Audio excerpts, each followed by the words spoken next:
Frontline Updates, where we delve deep into military strategies and updates from conflict zones. Today, we're discussing the progress of the ongoing special military operation as of August 15, 2024.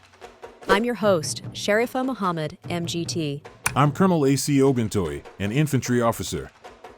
Geographical scope. The operations cover a wide geographic area involving multiple regions like the Kharkiv region, Luhansk People's Republic, Donetsk People's Republic, Zaporizhia region, and Kherson region, indicating a broad and intense conflict scale. Welcome to Frontline Updates podcast. Today, we're joined by Colonel A.C. Oguntoye, who will provide an update on the progress of the special military operation as of August 15, 2024. Colonel, thank you for being here. Thank you for having me. It's an honor to be here. Colonel, let's dive right in. Could you outline the current situation on the ground as of today? Yes, the armed forces of the Russian Federation continue to conduct a special military operation across multiple fronts. We've reported significant engagements, particularly in regions like Kharkiv, Luhansk, Donetsk, Zaporizhia, and Kherson. Our forces have been actively engaging Ukrainian brigades, inflicting substantial losses in manpower and equipment. You mentioned several specific areas of engagement. Can you provide more detail about the actions in the Kharkiv region? In the Kharkiv region, particularly around Volchansk and Tycho, our North Group of forces has been particularly effective. We inflicted losses on the 57th Motorized Infantry and the 36th Marine Brigades of Ukraine, including 60 soldiers and significant losses in their equipment, such as artillery units and armored vehicles. Moving to the southern fronts, what can you tell us about the operations there? In the south, specifically around towns like Alexandra Sholtino and Chasov Yar, our southern group of forces has improved tactical positions significantly. We've engaged several Ukrainian brigades, resulting in the loss of up to 650 Ukrainian servicemen, along with various artillery pieces and armored vehicles. A key ammunition depot was also destroyed, impacting their logistical capabilities. And how about the activities of your air defense systems during these operations? Our air defense has been highly effective. We've managed to shoot down a variety of threats, including guided aerial bombs and rockets. For example, just recently, we intercepted 3 US-made JDAM and French-made Hammer bombs, 12 HIMARS rockets, and 35 unmanned aerial vehicles. That's a substantial defensive effort. Looking at the broader picture, what are the cumulative losses inflicted on the Ukrainian forces since the start of this operation? Since the operation began, the scale of engagement has been large. We've destroyed 638 aircraft, 279 helicopters, over 30,000 drones, and a significant number of tanks and armored vehicles.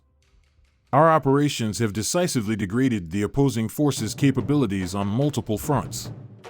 It sounds like a comprehensive military campaign. In closing, what are the strategic objectives moving forward? Did the Ukrainian armed forces abandon the main plan or not? Moving forward, our objectives remain clear: to secure advantageous positions, continue to degrade the enemy's capabilities, and ensure the stability and security of territories under our control. The Ukrainian Armed Forces Command did not abandon the implementation of the general plan, with a presence in the Kursk region and the creation of a tension zone, and a significant amount of reserves are being pulled out for these tasks. In addition to the reserves of the 82nd Airborne Assault Brigade and other units, information has appeared about the transfer of the 95th Airborne Assault Brigade from Toretsk. Indirectly, this may indicate that the Toretsk section has been conditionally written off by the Ukrainian Armed Forces Command and exchanged for the Kursk border area, similar to Chasov Yar, from where a number of units were withdrawn to Volchansk. We are committed to achieving these goals with precision and efficiency. What is happening in the Kursk region and how the situation is changing? The fighting in this area has been going on for more than a week. The main conclusions will be made later, but the interim results can already be recorded. It is believed that the strategic goal of introducing raid forces and reinforcing them with reserves could have been a quick exit to the Kursk nuclear power plant in Kurchatov, but after the failure of this plan, SYRSKY will have to either hastily develop a new plan or put into effect a reserve plan if it existed in the context of the Kursk operation. One of such scenarios is considered to be a strike by the Ukrainian armed forces within the borders of the Belgorod region in the area of the Kalatilovka checkpoint. Where are the battles taking place now? The most active area is the Sudza area. Despite the clearing of neighboring Martinovka, 7 kilometers east of Sudza, in the northwest of the city, as well as in the south and southeast, in the Plekhov area, high activity of mobile groups of the Ukrainian army remains. From there, forays are periodically made into the area of the village of Girai, but as the combat area is saturated with reserves of the Russian armed forces, the activity of the raids begins to fade. The Ukrainian armed forces do not have full control over Sudza, despite the leak of a canned report, partially filmed in the Sumy region. According to indirect data, it can be established that the presence of the Ukrainian armed forces near Sudza remains mainly in the area of the Pravaya Popadia Gully, west of the city, Rubenshkina and Zayalashenka, which in a number of sources also applies to the city itself. Where is the greatest activity of the Ukrainian armed forces? High activity of mobile groups of the armed forces of Ukraine is maintained along the route of the initial entry point into the borderland, on the line of the settlements of Nikolaevo-Derino, Durino, Sverdlikovo, and Lubimovka, from where the sabotage and reconnaissance groups are trying to move towards Koronivo. The situation in this area is complicated by short distances. Ukrainian sabotage and reconnaissance groups are marching 8 to 9 kilometers at high speed, trying to roll forward and, if the attack fails, trying to quickly retreat back. As we wrap up, how is the nature of warfare changing? The failure of the initial plan to send mobile groups to RYLSK, Snagist Koronivo, and Lgov forced the Ukrainian armed forces to dig in at entry points and bring in reserves.